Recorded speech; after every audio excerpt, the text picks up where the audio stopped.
Good morning! Good afternoon. Good evening. Sa lahat ng mga listeners and welcome to the first episode of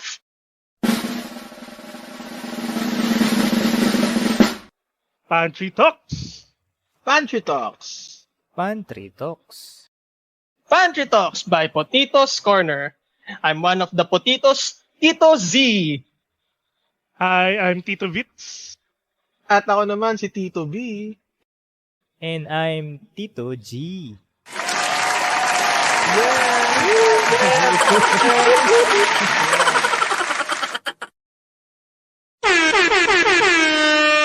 Kamusta naman ang araw o linggo nyong tatlong titos? Ayun, pagod sa work. Normal. Sana all pagod. Oh, sana always. Bakit Tito G? Hindi ka napapagod sa work? Minsan. Sana all. Minsan. Natutulog ka lang ata eh. Yeah. Busy ako sa work. Nagpapahinga ka kaya di ka pagod. Sabihan kasi. Ano? Mabuti ng tamad. Hindi naman pagod. Wag lang pagod. Nice. Okay.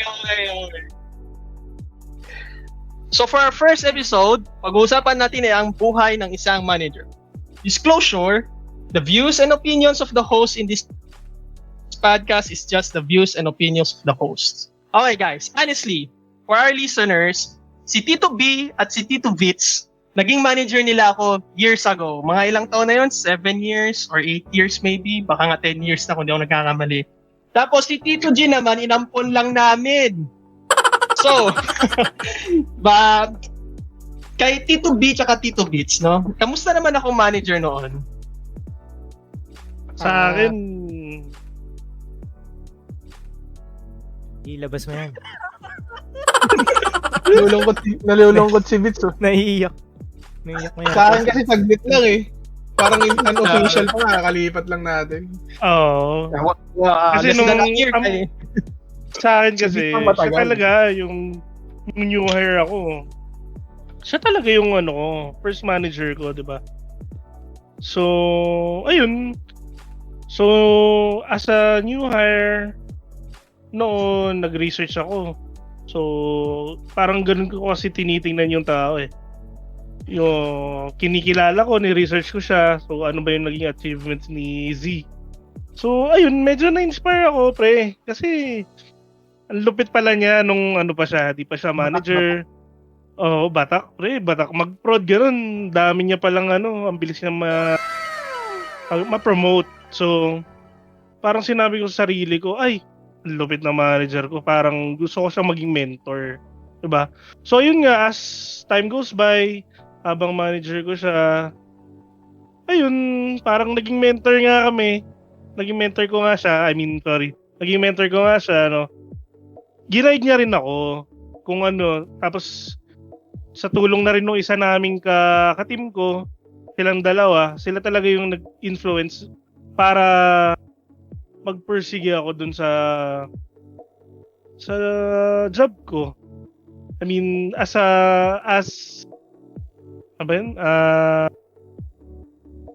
bilang RA. Sabihin natin. Pero general naman yung RA, di ba? So, ayun, hanggang sa ma-promote na. Then, yun, medyo nalungkot nga ako nung nag-rearrange tayo ng restructure, di ba? Kasi, internal, ng company natin yung dati. Doon kami So, nagsama. ikaw ba? Doon kayo nagsama. So, ikaw naman, B. After ng restructuring, normal lang eh. Kasi as in, sobrang saglit lang talaga. So, parang Hindi ko nga nabot ng 1 year, no? Oo, wala.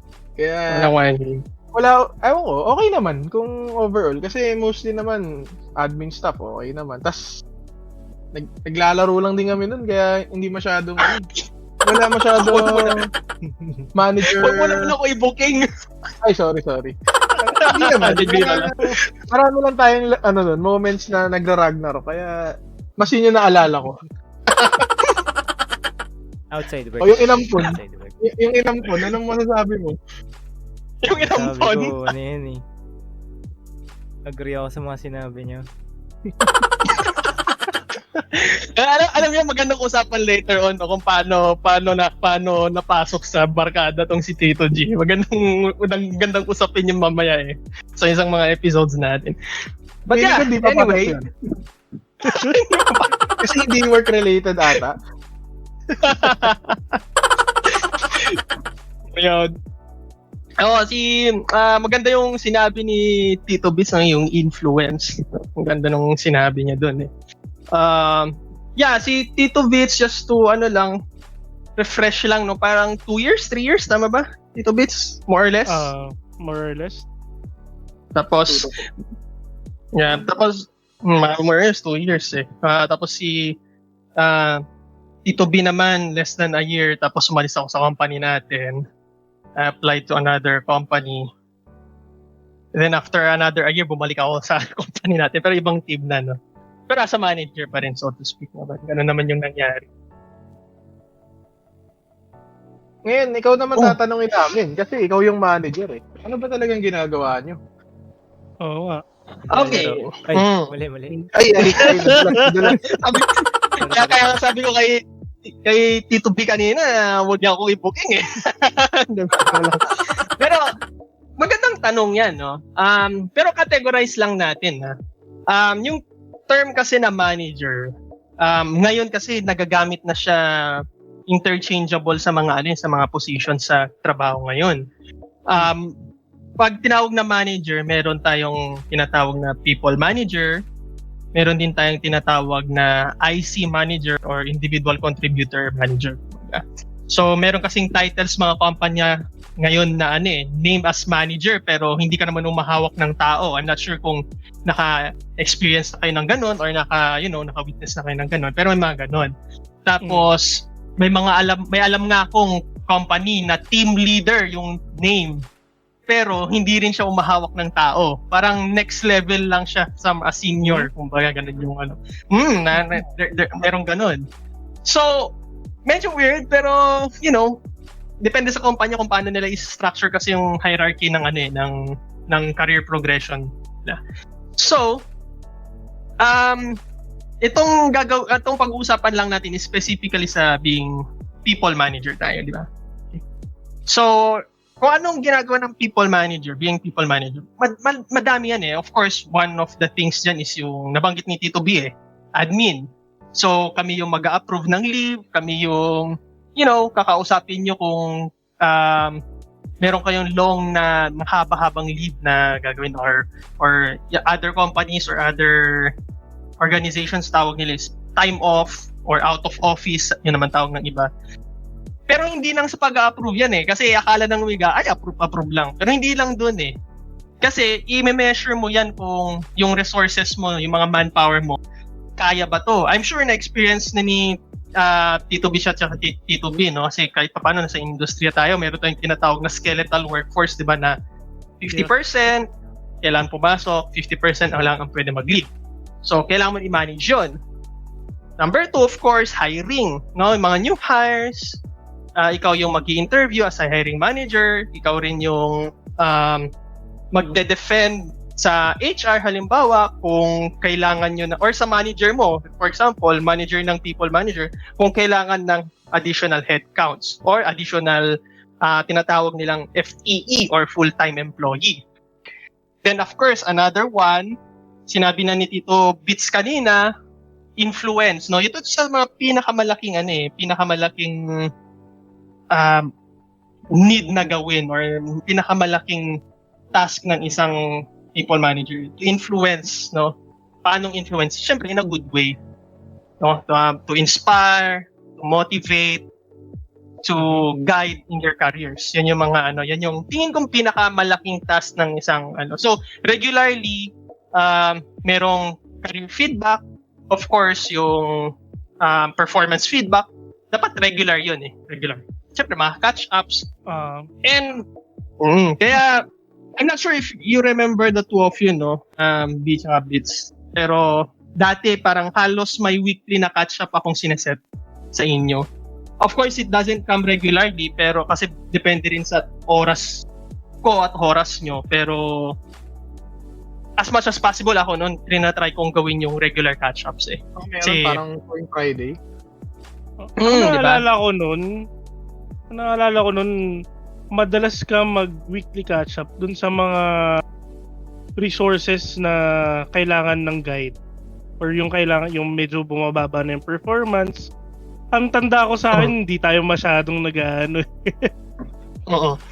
Yeah, meron ganun. Depende sa diskarte ng manager nun eh. During that time kasi, kung tama yung tanda ko, medyo minamanage ko yung performance on some of the guys. That's why, kailangan mag-focus sa ibang mas piling tao during that time.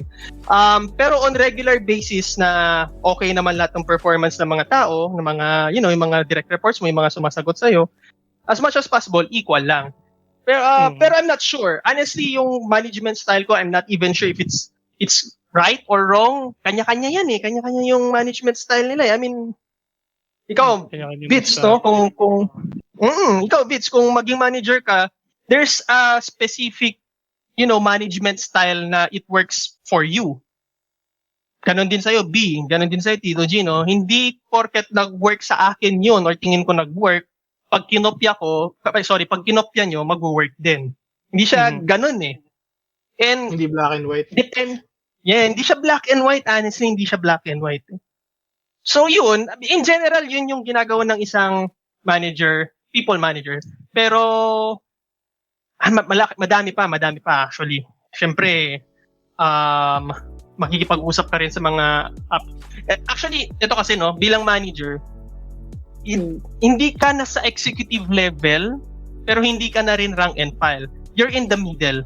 So, kung may problema yung executive tsaka yung rank and file, kumbaga sa gera, ikaw yung crossfire, ikaw yung nasa gitna ng gera sa battlefield, kumbaga ikaw yung force ng source ng barilan, kumbaga ganun yung parang experience ng mga managers. So, yeah, yun ganun yung kumbaga ginagawa ng isang people manager. Ano naman yung paano naging manager yung IC? 'Di ba? Kasi manager from the word manage. So, ano mina-manage mo mag-isa ka lang? Actually, that's a good question, no? Oo. Ano yun, Vince? Ako, yung idea ko dyan, so, sige, ako muna. Yung idea ko kasi na individual contributor na manager, parang, alam mo yung may certain task ka na kailangan mong gawin, pero parang may under ka eh. Halimbawa, for example, yung business analyst, di ba? Wala naman ikaw team nun eh.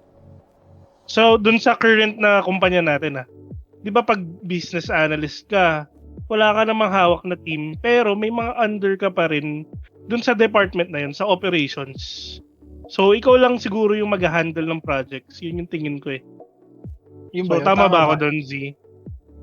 Yeah, may ganun. Yes, that's right, no? Diba? Usually, supposed to be ganun yung setup. Like, okay, ikaw bilang individual contributor pero manager yung title mo, you are managing the project.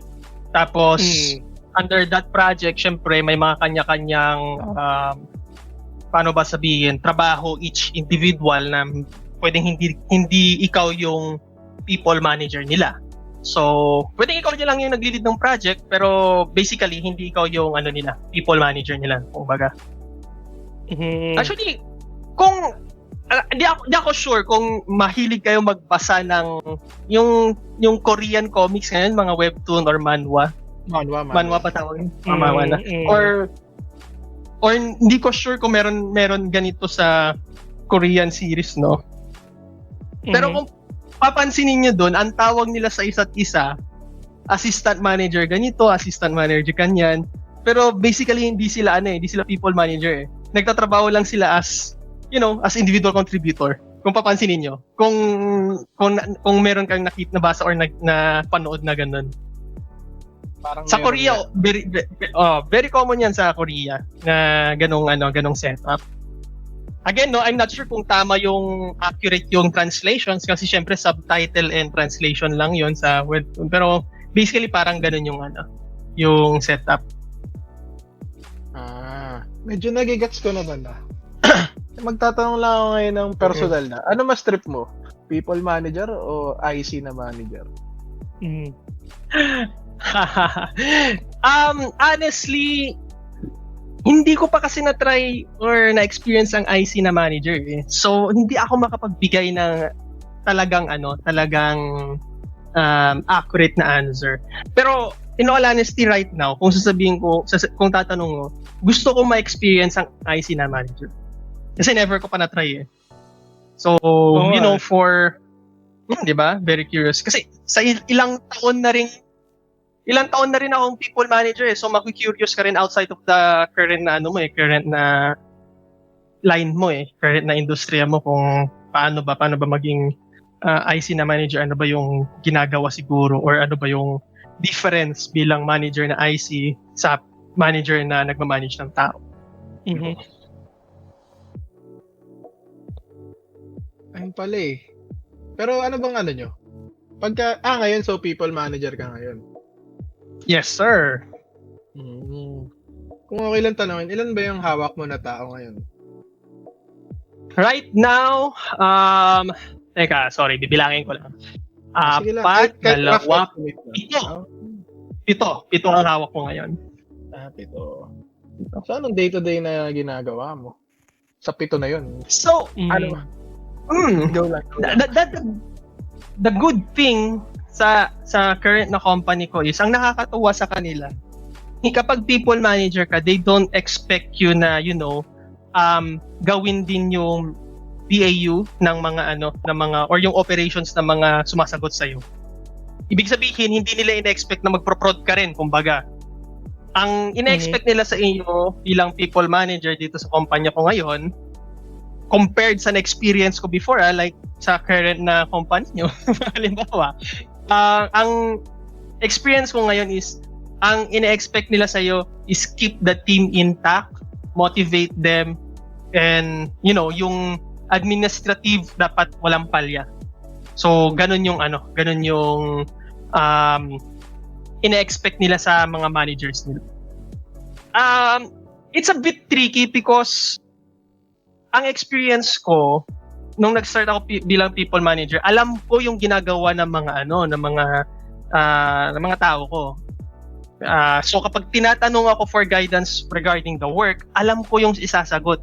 Ngayon, honestly, kapag tinanong nila ako, I can only give them a very superficial advice na hindi ko alam kung nakakatulong. That's where the medyo tricky doon. Medyo tricky sa akin doon right now. Yun medyo challenge sa akin doon. It happens. Basically kasi external hire ako eh. Kumbaga, hindi naman ako tubo doon sa kumpanya ko ngayon. Hindi ako nag-start bilang rank and file kanila, so hindi ako na-train bilang sa ginagawa nila. So nung pumasok ako, ang ina-expect nila sa akin is to manage the team and to keep the team intact, to motivate them, to coach them if necessary. And yun, ganun yung nila, ina-expect nila sa akin. So, sobrang layo ba nun? So, from your previous company, so tingin mo ba, mas naging comfortable ka ba dyan sa current company mo or dun sa luma mo? Dalawang aspect yan.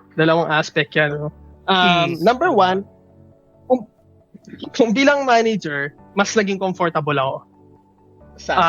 Pero kung sa bilang sa current ko. Kung bilang manager, mas naging comfortable ako kasi I can really focus on being a people manager.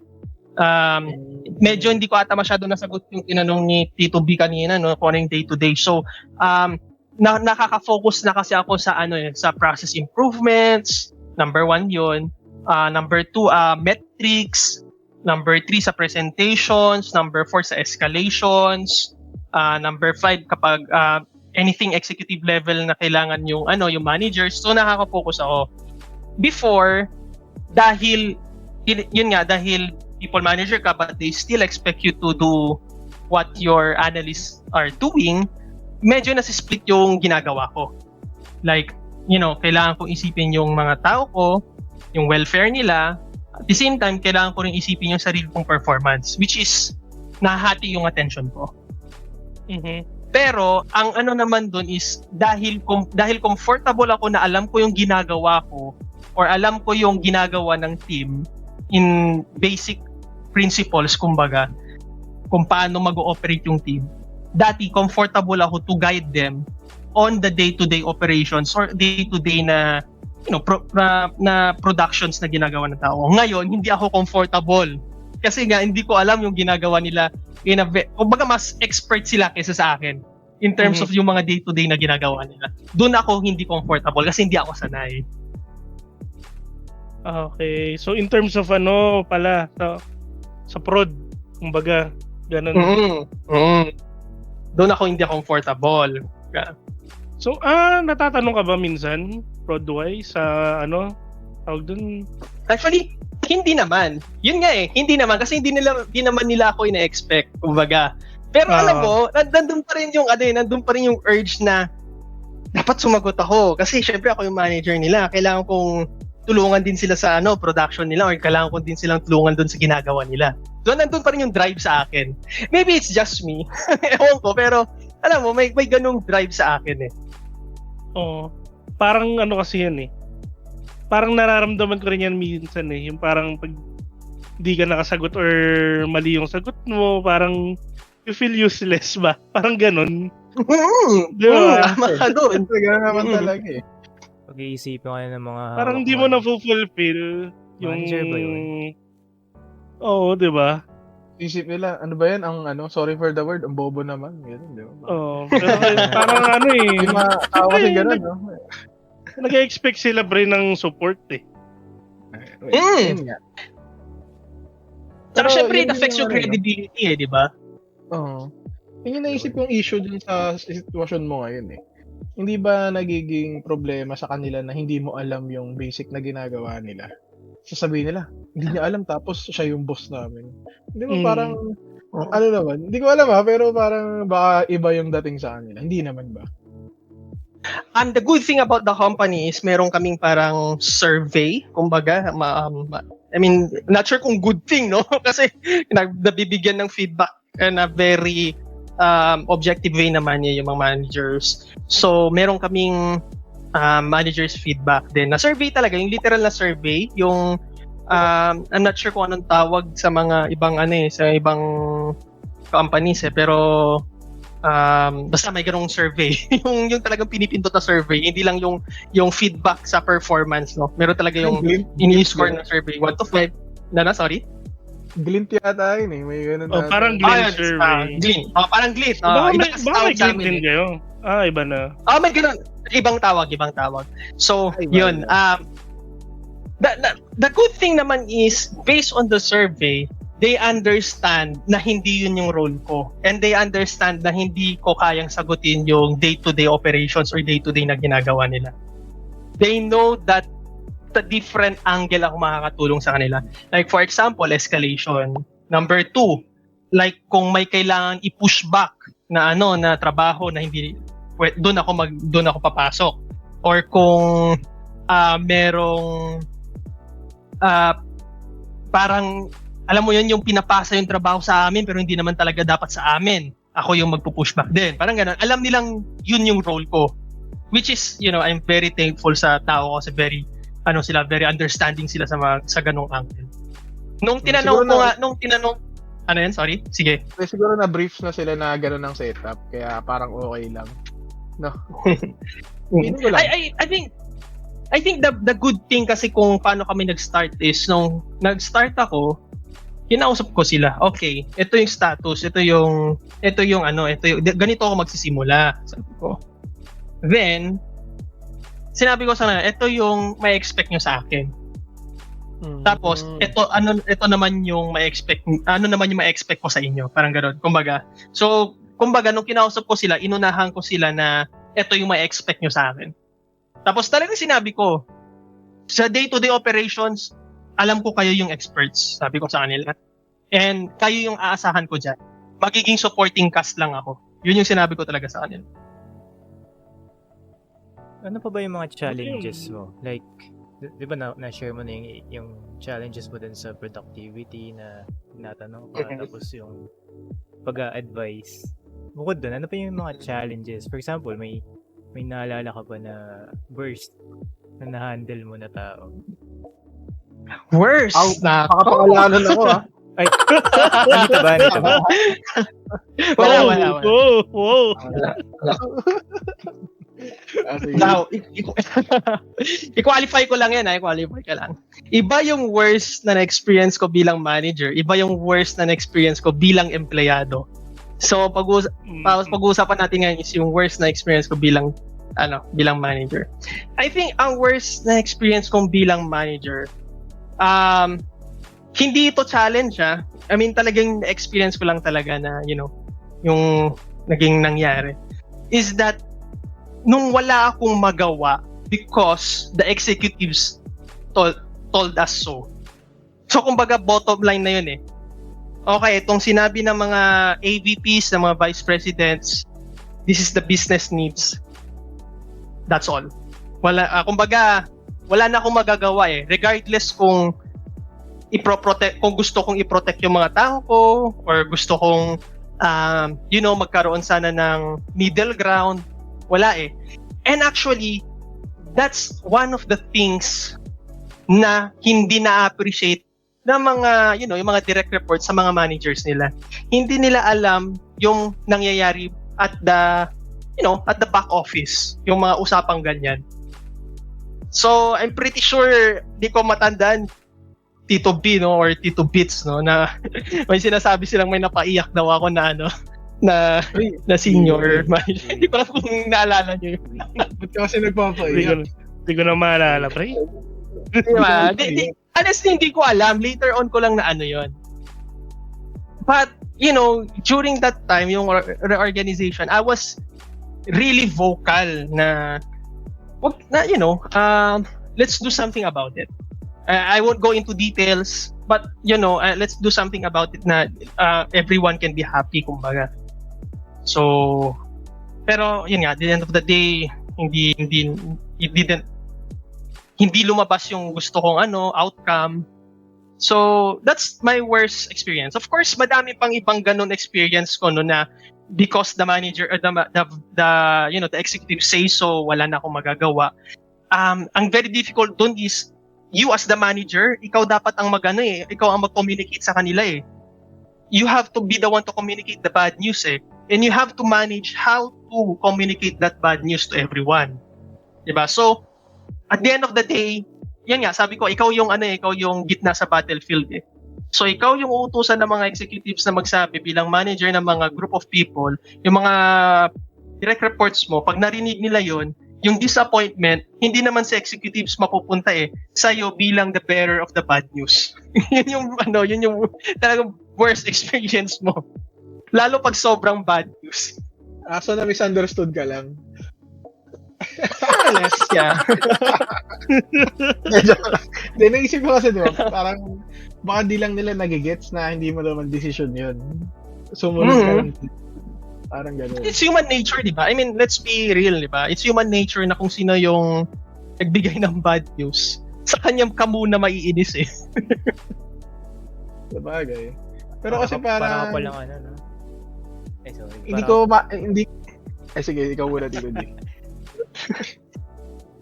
Naisip ko lang, yung sabi mo kasi, yung ikaw yung between. Para ka pa lang sa aeroplano, isa kang flight attendant na. Tapos, nagkaka-engine failure na pala si pilot. Kailangan mong sabihin ng mahinahon, guys, magka-crash na tayo, guys. Kapit lang. Ayun, actually related dyan yung sasabihin ko Kasi, mali mo baka nasa pagkasabi. Yun. Kasi baka, minsan, hindi ko alam, hindi yata sa amin yan kasi parang wala naman tayo ganyang announcement. Ganyang abigat siguro para masumama yung loob dati. Pero baka yung pagkasabi, minsan kasi may strategy sila para magtunog kakampi yung manager ng Hindi ko rin alam paano ginagawa, hindi naman ako manager Pero, baka ganun lang. Hindi ko rin alam paano mo mismo sinabi. Totoo din yun. Depende rin talaga kung paano mo sabihin bilang manager. I mean, nung nangyari kasi yun, I was very young manager. So, hindi ko alam kung paano i-communicate in a very, Nice way. optimistic way, I guess. Or nice way. Ngayon, I'm more trained in a sense na sabihin kung paano in a lighter way. But still, bad news is bad news, di ba? Hindi mo maiwasan yung negativity and bad news. The only way that you can really communicate it nicely, quote and out quote, kung yun man yung tabang term, no? The only way is you make it, kumbaga, hindi siya ganun ka big deal. In a sense. Kumbaga, wag mong dagdagan yung feelings of pressure. Parang ganon. Hirap pala maging manager. Hirap nga. Psychologist. So Z, curious lang ako, no? So, speaking of being a manager, pwede ka ba magbigay ng insights mo regarding sa manager na, alam mo yung manager na sunod-sunuran lang dun sa higher ups, 'di ba? May ganun eh. Yung parang Mga yes man, tawag doon. Yes man, yun, tama. Ano yung toe licker ba yun? Dami niyan. Ayun. Kahit yung, alam mo yung kawawa na yung ops eh, yung offside, tapos, 'di ba may ganun eh. So, yun lang. Gusto ko lang malaman ko ano bang insights ko doon regarding that. Okay, number 1, no? Hindi ko kasi sure kung paano yung situation nila. Like, it happened to me kasi, di ba, na regardless kung vocal ako, parang hindi naman naririnig eh. I mean, the same is true din naman sa experience nyo siguro, no? Na kayo, mayroon kayong manager, very vocal kayo kung ano yung gusto nyong way or ano yung gusto nyong process, kumbaga, na gusto nyong mangyari, pero hindi naririnig. The same is true sa mga managers. It happens also for them, no? Na kahit gaano nila gustong hindi gawin or kahit papaano i-amend yung process na gusto ng mangyari ng mga vice presidents, mga executives nila, hindi rin naririnig. So, possible kasi na number 1, baka nagsawa na siya. Ayaw niya nang mag-contest, kumbaga. Wow, di ba? Ayaw niya nang lumaban. So, it came to a point na parang, it is what it is, di ba? So, it happens. And, honestly, I understand that then. But is it right? That's the different question. I understand, pero hindi sinasabing tama. No? Pwedeng may ganung feelings, it happens, pero bilang manager, you have to be always still in the neutral ground. Kumbaga, you have to still understand your people, but you also need to you still need to communicate kung ano yung gusto ng mga executives. But business needs. Yun nga, dapat kung ano yung business needs. Pero kung hindi na sila lumalaban, I understand it. But again, no, binabalik ko lang, is it right? I don't think so. Number 2, meron naman yung mga iba na ambitious. Meron naman yung iba na ambitious. Ambitious So, yung manager? Sorry. Yes. Being a manager is at the end of the line. It's at the end of the line. I mean, sa amin, for example, there's manager, senior manager, then director, no? Senior director, tapos AVP. I forgot kung paano yung hierarchy sa inyo.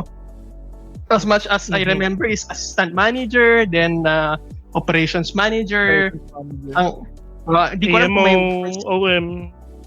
Oo, hindi ko alam kung anong next nun eh, kung director na rin ba agad or VP na tayo. So, diba, it's at the end of the line eh, pag bilang manager ka, madami pa upstairs. So, the only way for you na ma-promote, kasi bilang manager, hindi na titignan yung metrics mo eh. Titignan na nila kung paano ka makikitrabaho sa mga executives. So, bilang yes man, kung mag-yes man ka, pwedeng ganun yung nila. Baka ambitious sila. Gusto nila magpakitang gilas, if it's the success of the team, usually these are the type of people na na they attribute the credits to themselves bilang manager. I'm not speaking for all, pero it happens, no? For sure. I see. On the other hand, meron din yung mga tinatawag nilang I hate to say it, no? Meron din naman yung mga weak leaders na hindi talaga sila makatanggi at all. Maybe they are being intimidated, baka na-intimidate sila. No? These are it happens sa mga managers na they become managers because of they think that, being a manager is a good, or parang career lang. yeah, career. Kumbaga parang superficial lang yung pagkaalam nila kung ano yung ginagawa ng mga managers. Usually ito yung mga taong if I remember nung new hire ako, nung fresh grad pa lang ako. Ito yung mga naririnig kong mga peers ko noon na ano ba yan? Ginagawa lang naman nila is mag-approve ng mga leave, gawa-gawa lang ng report, yung mga ganyan. Yun, yung mga yun. So, pag naging manager na sila, they don't know na, ang dami palang bakbakan na nangyayari at the back of it. So, they get intimidated because they were not prepared, because different ang expectation nila. So, para sa akin, medyo weak leader sila, pag gano'n, or weak manager sila, so to speak. Again, wag nating sabing leader pala kasi managers can be leaders, but not all managers are leaders. So meron tayong qualification. So, pero they should be leaders. But they should be leaders, yes, of course. Tama ka. Good points, bro. So, yun. Again, it's not negative na nag-yes sila because it's the executives directives again, depende kasi sa pag-communicate din talaga kung paano mangyayari. Feeling ko nga yun talaga isa sa pinakamalaking factor. Kaya may misunderstanding sa iba. Siyempre, as tayo naman, hindi pa tayo naging manager at all, di ba? So, yun ang kagandahan nitong, di ba? At least, nagkakaroon tayo ng ideas or insights from the manager. So, di ba? POV ng mga naging manager. Nice. Pero ikaw ba, anong mas nahirapan ka? Mag-handle ng tao o mag-handle ng trabaho lang ng manager? Trabaho lang. Or yung tao? Sa totoo lang, pare, mag-handle ng tao. Very, very challenging. Kaya, iiwasan ko yun. Actually, it came to a point that napa-question ako sa sarili ko na, am I really built for being a manager? Totoo yun, napa-question ako sa sarili ko. A lot of times. The reason being is, it's psychologically, mentally stressing. Nakakapagod sa utak. Akala nyo yung ginagawa bilang individual na contributor, yung ginagawa mong work lang, nakakapagod.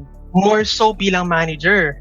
Kasi, kumbaga hinahati mo yung utak mo sa different personalities na mga direct reports mo. Like, ngayon, pito yung hawak ko ngayon.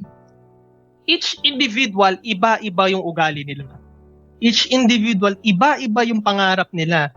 Each individual, iba-iba yung sitwasyon sa buhay nila.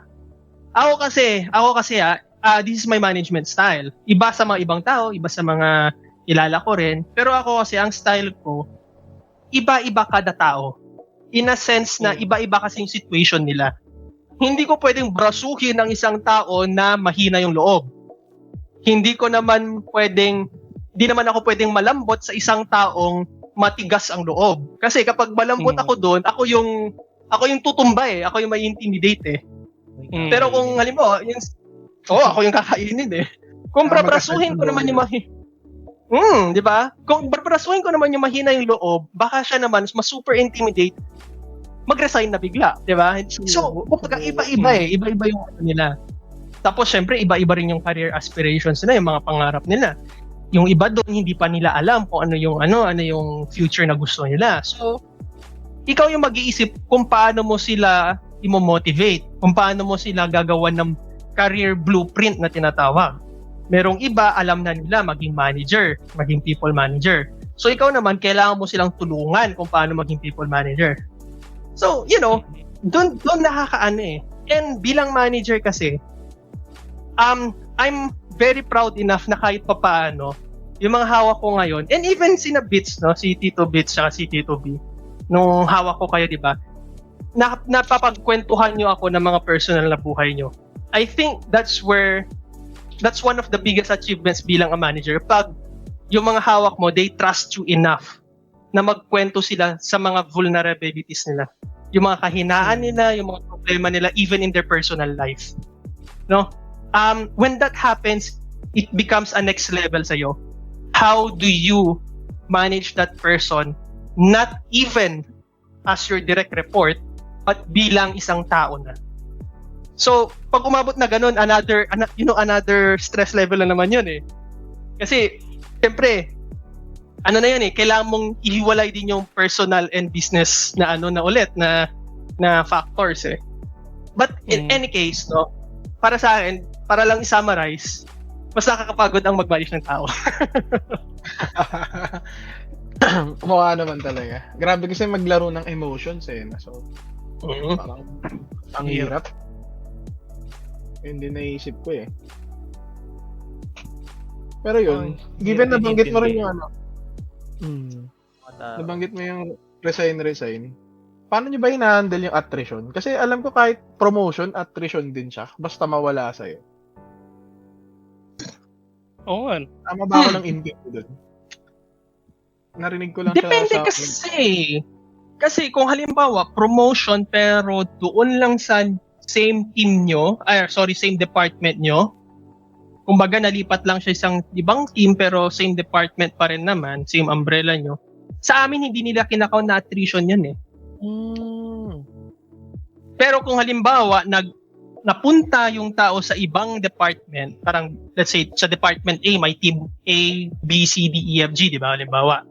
Kung yung tao na sa team A napunta lang sa team G as a result of promotion, hindi siya attrition eh. Pero kung halimbawa, from department A napunta ka sa department C, attrition sa amin yon. Ganun yung treatment. Akala ko basta nawala sa team, parang counted na sa'yo na attrition. Ang alam ko sa amin ganun eh. Yung iba na companies na alam ko, ang attrition lang is pag may nag-resign talaga. Parang mas okay yun eh, no? Yun ang totoong attrition. Good thing pa nga na-promote siya eh. Tapos, parang ngayon, iiwasan mo magka-attrition, hindi ka magpapapromote, gano'n, di ba? Parang mali. Kaya siguro may Which is mga pwede weak yun, manager. Kasi, Ayaw niya mahula yung tao. Pag ginalingan, mapopromote to. tama, no? Yung pala strategy niya. Yun yung iniiwasan niya, no? May ma-promote. Pero from based from my experience dito sa current company ko, no, mas pa nga eh, ini-encourage nilang may ma-promote. So I think hindi yun applicable dito sa current company ko. Itanong mo. Depende sa department. Itanong mo. Hindi eh. Dapat dapat company-wide pare-parehas sila ng treatment. Kasi nire-report yan eh. Nire-report yan sa executive. So kung iba-iba kayo ng computation, edi iba-iba yung yung methodology. Hindi siya mag-make sense eh. Baka hindi lang ganun yung factor sa manager mo. Beats. Feeling ko lang. Baka Kasi yung manager ko, talaga siya yung nag-encourage. Pag may openings, internal job postings, yun. Pero, siya talaga yung question sa kanya. Baka part ng metric nila, di ba? Baka wala lang siya, hindi nito walang pake, baka sabi na, baka di naman nagmamatter ito, mas mahalaga yung career ng mga under ko. Iyan. So, depende ba rin sa tao? Nice. Depende pa rin siguro. Si Tito G lang nakaisip na strategy yun eh. Ganyan talaga yung Tito G. Grabe nga to si Tito G, pre. Malalaman eh. Nalalaman ko anong magiging manager to eh. Ano na yung mga strategy? May ganun eh. Sige ba, Tito G? Talaga, pre. Sa BPO kasi ganun eh. Ay, joke lang. Baka may masishare ka, Tito G. Masishare ka tungkol sa manager mo. Baka nga. Huwag mo na lang pangalanan. Sa industry nyo kasi, medyo siya. Streamline? Skeletal, kumbaga.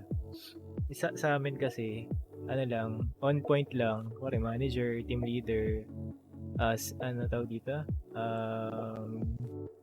Operations, manager, ganun. Iba pa yung, iba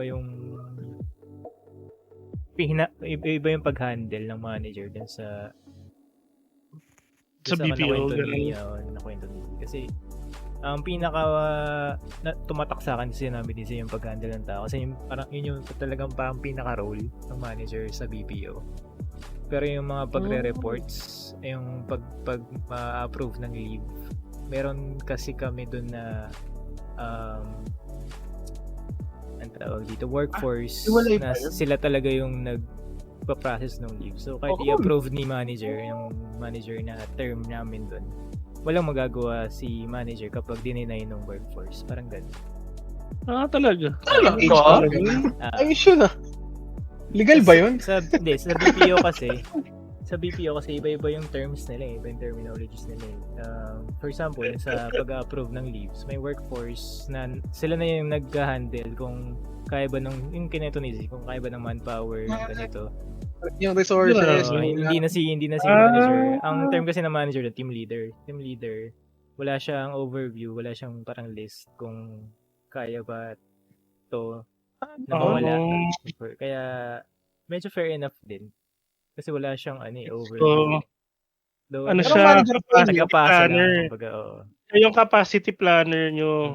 Parang ganun. Pero literal na, ano ginagawa ng manager? Talagang nag-handle lang? O Ah. naggagawa na sila ng trabaho nyo? Sa BPO kasi, merong mga voice. Sa BPO may voice, may email. Kapag mga escalated, for example, may customer na galit, ganun. Sila yung kakausap, mga ganun. And then, Parang ano sila, last Ah. resort. Di ba sa mga yung mga joke-joke, can I speak to your supervisor? Then, mga ganun. Okay. Okay. Yun pala yun. So ang pinagkaiba lang, yung manager dito is productivity-wise, may alam sila. Knowledgeable sila. Sa ginagawa din ng under niya. So, ganun yung niya. Gets ko na yung setup ng BPO, pre. Kasi Oo, parang service din sila eh. So para silang restaurant din. Yun. Diba? Parang ganun. Kasi nga service. So Oo, medyo hawig yung structure. Okay. Oo nga. Ano pala? Pero ang pinaka Oo talaga nga, dun, ang similarities is yung pag-handle ng tao. Yun Yes, talaga yeah. yung mahirap.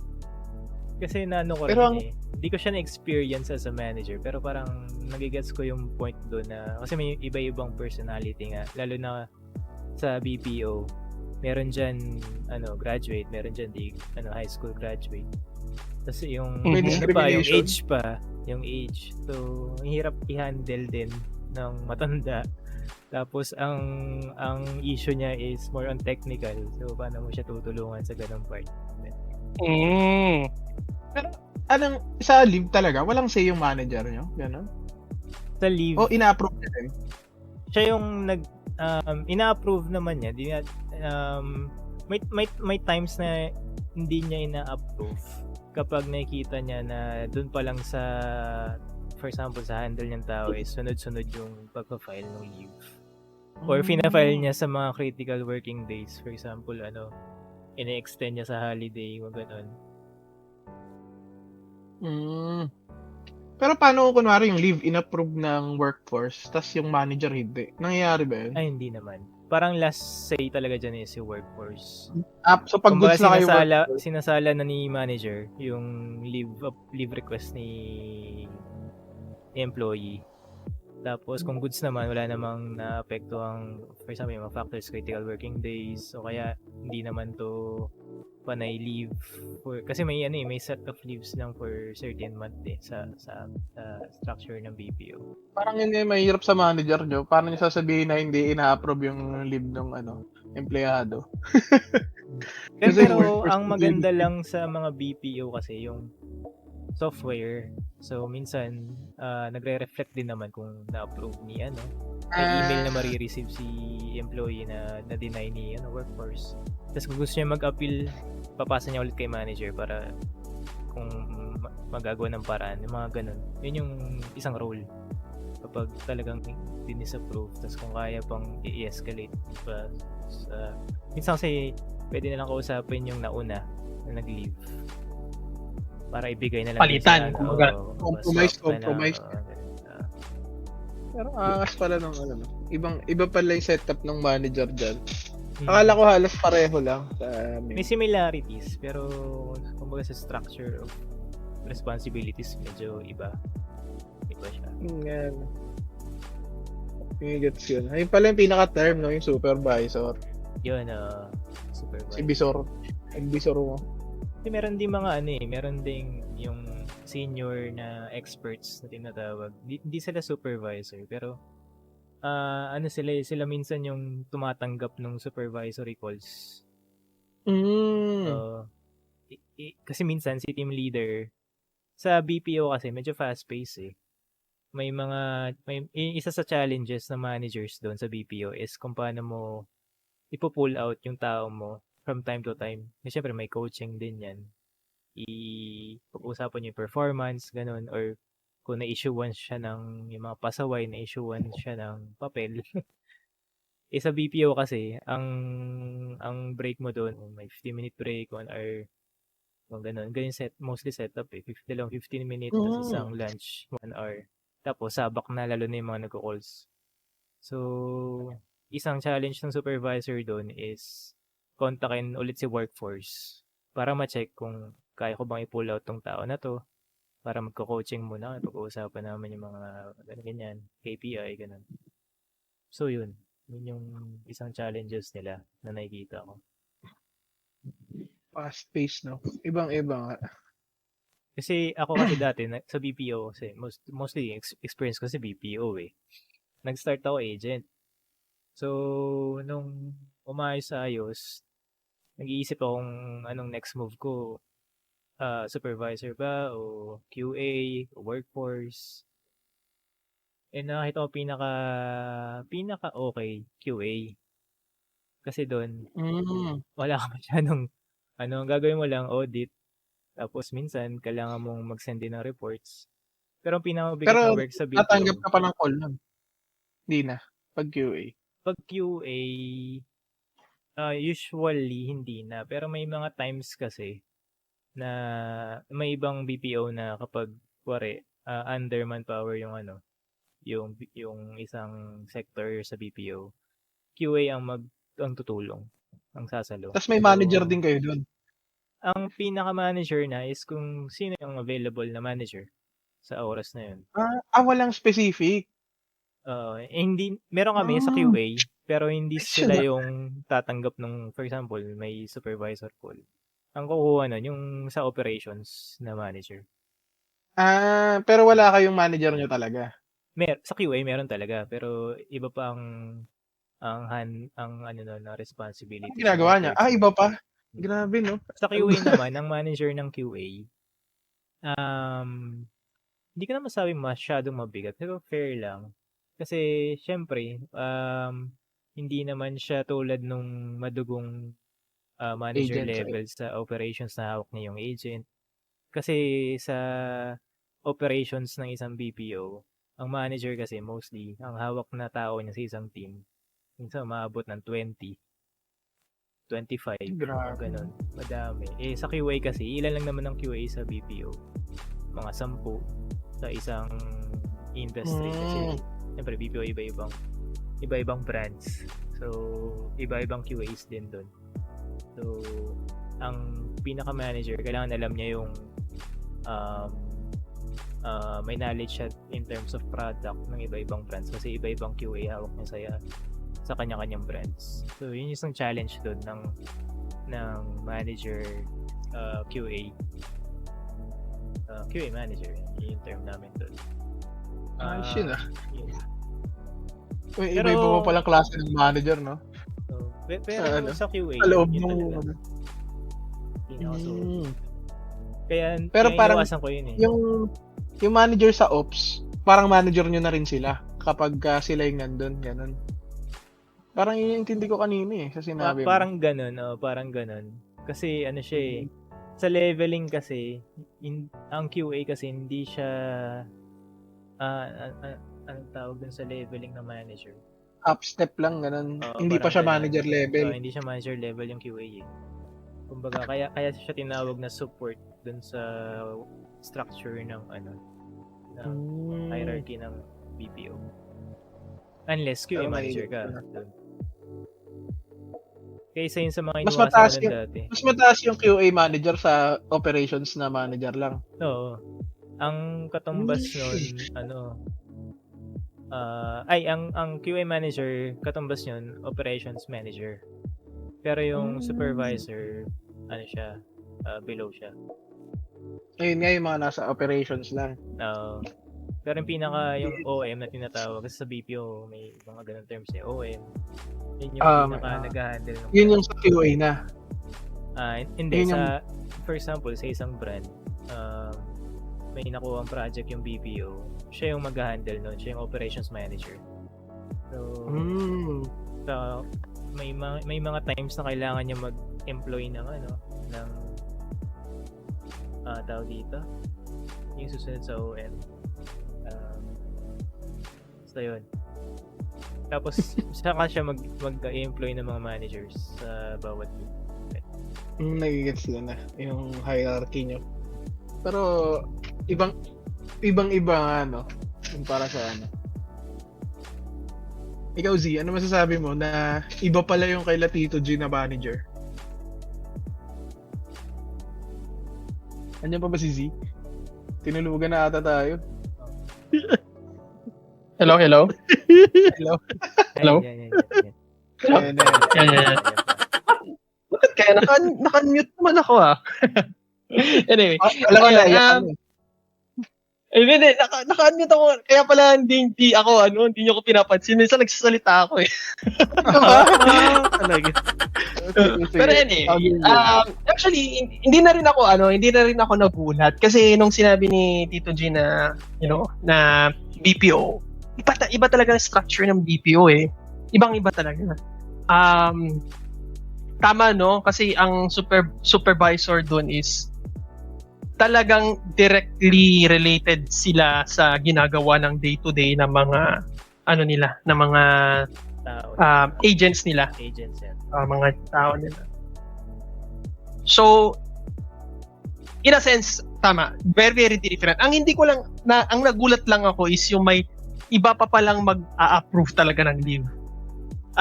Doon ako na-surprise. Doon ako na-surprise actually. Doon ako na-surprise. Medyo weird. Pero, it is what it is. Ganun ang structure ng nila. Ng tawag nito, ng model ng yung operations nila. Mm-hmm. So, yun. Guys, hingi lang kami ng pabor. Kung saan man kayo nakikinig, please like and subscribe. Gusto rin naming malaman ang mga thoughts nyo and kung may topic kayo na gusto nyong pag-usapan namin. Share with us sa comment section. This has been Pantry Talks, kung saan ang kwento namin ay pwedeng kwento mo rin.